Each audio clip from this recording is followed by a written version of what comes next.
So guys welcome back to our channel. അപ്പോൾ ഞാനിവിടെ Roshin Godzilla എന്ന മോൺസ്റ്ററിനെ പല രൂപത്തിലും പല ഭാവത്തിലും നമ്മളിപ്പോൾ മോൺസ്റ്റർ വേഴ്സിലൂടെ ലെജൻഡറി പിക്ചേഴ്സിന്റെ ഭാഗത്തു നിന്നായിട്ട് കണ്ടുകൊണ്ടിരിക്കുകയാണ്. CG വൈസ് നോക്കുകയാണെങ്കിൽ അതുപോലെ തന്നെ ഗോഡ്സിൽ അപ്പിയർ ആവുന്ന ഫൈറ്റ് സീനുകൾ നോക്കുകയാണെങ്കിലും തന്നെ മോൺസ്റ്റർ വേഴ്സിൽ ആറാടിക്കൊണ്ടിരിക്കുകയാണ് ഗോഡ്സില എന്നാണ് ഇപ്പോൾ. എന്നാൽ അങ്ങനെയൊക്കെ ആണെങ്കിൽ പോലും പണ്ടത്തെ ഒരു ഗോഡ്സിലയുടെ ഒരു പ്രതാപം ഇപ്പോൾ പതിയെ മിസ്സായിക്കൊണ്ടിരിക്കുകയാണെന്ന് പരക്കെ ഒരു പരാതി ഉണ്ട്. സോ ഒരു സൈഡിൽ കൂടെ ഗോഡ്സില ഈ ഒരു അവസ്ഥയിലൂടെ കടന്നു പോകുമ്പോൾ അങ്ങ് ജപ്പാനിൽ നിന്ന് വെറും 15 മില്യണിൽ ഒരു ഗോഡ്സില പടം വന്നിരിക്കുകയാണ്. അന്തർ റേഞ്ചിലാണ് പടം എടുത്തു വെച്ചിട്ടുള്ളത്. അതിനെക്കുറിച്ച് ഞാൻ കൂടുതൽ പറയേണ്ട ആവശ്യമില്ല, ഓൾറെഡി എല്ലാവരും അറിഞ്ഞിട്ടുള്ള കാര്യങ്ങൾ തന്നെയാണ്. സോ പടം എങ്ങനെയുണ്ട് എന്ന് പറയുന്നതിനേക്കാൾ ഉപരി ഗോഡ്സില്ല എന്ന് പറഞ്ഞ ഒരു മോൺസ്റ്ററിനെ എങ്ങനെ പ്രസന്റ് ചെയ്യണമെന്നാണ് ആൾക്കാർ ആഗ്രഹിക്കുന്നത്. അല്ലെങ്കിൽ നമുക്കിപ്പോൾ ലെജൻഡറി പിക്ചേഴ്സിന്റെ ഭാഗത്തായിട്ട് കിട്ടിയിരിക്കുന്ന ഗോഡ്സിലയിൽ നിന്ന് നമുക്ക് മിസ്സായിക്കൊണ്ടിരിക്കുന്ന ഒരു ഫിയർ ഫാക്ടർ അതെന്താണെന്നത് നമുക്ക് ചെറുതായിട്ടൊന്ന് ഇതിൽ കൂടെ നോക്കി നോക്കാം. അപ്പോൾ സംസാരിക്കാനുള്ളത് പടത്തെ പറ്റി തന്നെയാണ്. അപ്പോൾ without waiting much let's talk about Godzilla -1. First of all script. Godzilla -1 എന്ന പടം എടുത്തു കഴിഞ്ഞാൽ അതിൽ മനോഹരമായിട്ടുള്ളൊരു സ്ക്രിപ്റ്റ് തന്നെ നമുക്ക് കാണാനായിട്ട് സാധിക്കും. ഹ്യൂമൻസിൻ്റെ ഇടയിലോട്ട് ഗോഡ്സില വരുന്നതും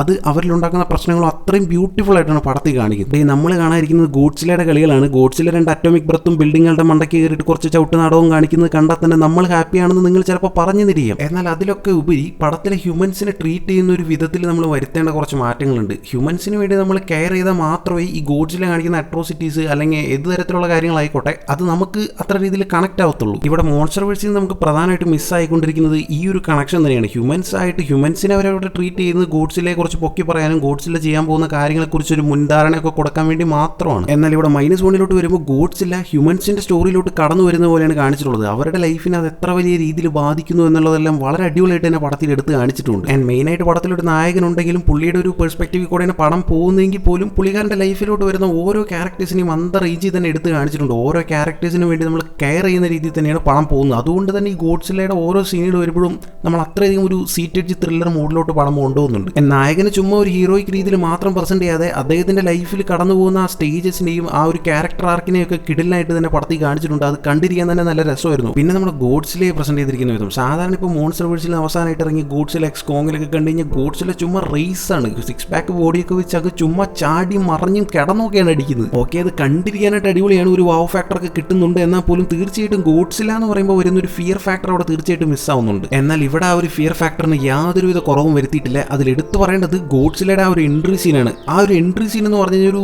പ്രത്യേക രീതിയിലാണ് എടുത്തു വെച്ചിട്ടുള്ളത്. അതായത് സാധാരണ നമ്മൾ ഗോഡ്സില പടങ്ങൾ കാണുമ്പോൾ നമുക്കറിയാം അങ്ങനെ ഒരു സംഭവം ഇല്ല, ഗോഡ്സില എന്ന് പറഞ്ഞൊരു സംഭവം ഇല്ല, അത് ചുമ്മാ ഒരു ക്രിയേഷൻ ആണെന്ന് നമുക്കറിയാമെങ്കിൽ പോലും ഇവിടെ ശരിക്കും ഗോഡ്സില എന്ന് പറഞ്ഞൊരു സംഭവം ഇങ്ങനെ വന്നു കഴിഞ്ഞാൽ എന്ത് ചെയ്ത് നമ്മളെ ചിന്തിപ്പിക്കുന്ന രീതിയിലാണ് ആ ഒരു എൻട്രി സീൻ എടുത്തു വെച്ചിട്ടുള്ളത്. അതിന് തീർച്ചയായിട്ടും CG ചെയ്തിരിക്കുന്ന മച്ചാന്മാർ കിടിലിനായിട്ടുള്ള ഒരു അപ്രീസിയേഷൻ തന്നെ അറിയിക്കുന്നുണ്ട്. ചുമ്മാതാണ് ഓസ്കാർ തൂക്കിയത്. അന്തർ റേഞ്ചിൽ ടോപ്പ് നോച്ച് ആയിട്ടാണ് ആ ഒരു സ്ഥലത്തേക്ക് CG എടുത്തു വെച്ചിട്ടുള്ളത്. അതായത് ഗോഡ്സിലയുടെ ആ ഒരു വില്ലനസ് മോഡിൽ നമുക്ക് കാണാൻ സാധിക്കുന്ന ഒരു വെറിത്തനം ഉണ്ടല്ലോ, ആ ഒരു സംഭവം ക്ലിയർ ആയിട്ട് നമുക്ക് അവിടെ നിന്ന് കിട്ടുന്നുണ്ട്. ആൻഡ് കിടിലായിട്ടുള്ള ആ CGയും കൂടെ വന്നപ്പോൾ ആ സീൻ ഒരു കിടിലൻ സീനായിട്ട് മാറി. ആൻഡ് അതിനുശേഷം കടലിന് നടുക്കുള്ള കുറച്ച് ഫൈറ്റ് സീനുകൾ കാണിക്കുന്നുണ്ട്. എൻ്റെ മോനെ അതൊക്കെ എപ്പോഴാണ് എടുത്തു വെച്ചിരിക്കുന്നത്. അത് 15 മില്യണിൽ ഇന്ത റേഞ്ചിലൊക്കെ എടുക്കാൻ പറ്റുമെങ്കിൽ ഇവർക്ക് തീർച്ചയായിട്ടും നല്ലൊരു ഫിനാൻഷ്യൽ സപ്പോർട്ടൊക്കെ കൊടുത്തു കഴിഞ്ഞാൽ വേറെ ലെവലുള്ള സാധനങ്ങൾ നമുക്ക് പ്രതീക്ഷിക്കാം. ആൻഡ് ഓരോ സീനുകളെയും ആ സ്ക്രിപ്റ്റ് ബിൽഡപ്പ് ചെയ്യുന്ന രീതി എന്ന് പറയുന്നത് അടിപൊളിയാണ്. അതിപ്പോൾ നമുക്ക് ഗോഡ്സില ആറ്റോമിക് ബ്രത്ത് ചെയ്യുന്ന 2-3 സീനുകൾ കാണാനായിട്ട് സാധിക്കുന്നുണ്ട്. എന്നാൽ ആ ആറ്റോമിക് ബ്രത്ത് ചുമ്മാ അങ്ങ് ചെയ്യുമല്ല, ആ സീൻ അങ്ങനെ വരുന്നതിന് മുമ്പ് ചെറിയൊരു ബിൽഡപ്പ് ഒക്കെ കൊടുക്കുന്നുണ്ട്. ആൻഡ് അതിനുശേഷം അണ്ണൻ ആ വായ തുറന്ന് ആറ്റോമിക് ബ്രത്ത് അങ്ങ് വിട്ട് കഴിയുമ്പോൾ ഒരു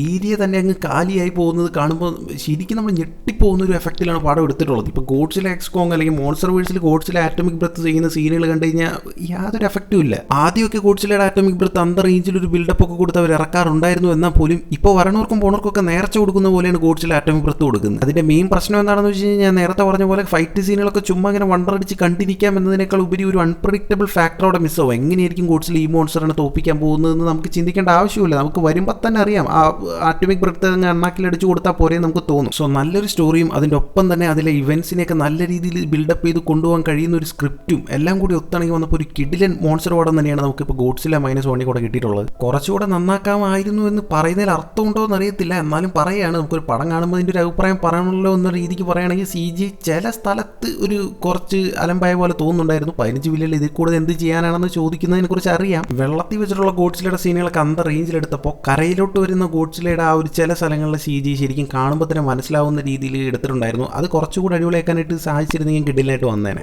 ആൻഡ് ക്ലൈമാക്സിൽ ഗോഡ്സിലെയും ഹ്യൂമൻസ് തമ്മിലുണ്ടാവുന്ന ഒരു ഫൈറ്റും കുറച്ചുകൂടി ഇൻട്രസ്റ്റിംഗ് ആയിട്ട് എടുക്കാമായിരുന്നു എന്ന് തോന്നി. അതായത് ഗോഡ്സിലേക്ക് അവിടെ ഒന്നും ചെയ്യാനില്ല, ചുമ്മാ ഹ്യൂമൻസിനോട് ചുമ്മാ വന്നോ എന്നെ കൊന്നിട്ട് പൊക്കോ എന്ന് പറയുന്ന രീതിക്ക് ചുമ്മാ അങ്ങ് നിന്ന പോലെ തോന്നി. എന്തെങ്കിലും ഗോഡ്സിലയുടെ ഭാഗത്തു നിന്നും എന്തെങ്കിലും ഒരു ആഫ്റ്റർ എഫക്ട്സ് ഉണ്ടായിരുന്നെങ്കിൽ അതും കിടലായിട്ട് വന്നേനെ. ബട്ട് സാധനം അടിപൊളി തന്നെയാണ് ഇപ്പോഴും. സോ അറ്റ് ലാസ്റ്റ് മോൺസ്റ്റർവേഴ്സിലെ ഗോഡ്സിലെയും പരിപാടികളൊക്കെ കണ്ടിട്ട് ആ ഒരു മൂഡിലുള്ള പടം പ്രതീക്ഷിച്ച് ഒരിക്കലും ഇത് കാണാനായിട്ട് പോകരുത്. 2 മിനിറ്റ് പോകുമ്പോൾ ഒരു ബന്ധമില്ലാത്ത കുറേ ഫൈറ്റ് സീനുകളും പരിപാടികളും മാത്രം പ്രതീക്ഷിച്ച് നിങ്ങൾ ഈ പടം കണ്ടു കഴിഞ്ഞാൽ ചിലപ്പോൾ നിങ്ങൾക്ക് ഇതൊരു നിരാശയായിട്ട് വരാനായിട്ട് സാധ്യതയുണ്ട്. തുടക്കമൊക്കെ പടത്തിലോട്ട് എൻ്റർ ആവാനായിട്ട് നല്ല രീതിക്ക് ടൈം എടുക്കുന്നുണ്ട്. അത് എന്തിനാണെന്നുള്ളതൊക്കെ അവസാനമാകുമ്പോഴേക്കും നമുക്ക് കറക്റ്റായിട്ട് മനസ്സിലാവുക. സോ കുറച്ചൊക്കെ ലാഗ് തുടക്കത്തിൽ അനുഭവപ്പെടാനായിട്ട് സാധ്യതയുണ്ട്. പേഴ്സണലി എനിക്കത്ര ലാഗായിട്ടൊന്നും തോന്നിയില്ല, ഇൻട്രസ്റ്റിംഗ് ആയിട്ട് തന്നെയാണ് തോന്നിയത്. അതൊക്കെയാണ് ഗോഡ്സില -1 കണ്ടപ്പോൾ എനിക്ക് തോന്നിയിട്ടുള്ള കാര്യങ്ങൾ. അപ്പോൾ പടം നിങ്ങൾ കണ്ടവരാണെങ്കിൽ നിങ്ങൾക്ക് എന്തൊക്കെയാണ് തോന്നിയത്? മോൺസ്റ്റർവേഴ്സിലെ ഗോഡ്സിലയാണോ അത് ഈ ടൈപ്പ് ഗോഡ്സിലെ കാണാനാണോ നിങ്ങൾക്ക് താല്പര്യം എന്നുള്ള കാര്യങ്ങളൊക്കെ ഒന്ന് പറഞ്ഞു കഴിഞ്ഞാൽ നൈസായിരിക്കും. മറ്റൊരു വീഡിയോയിലൂടെ നമുക്ക് എന്തായാലും വീണ്ടും കാണാം.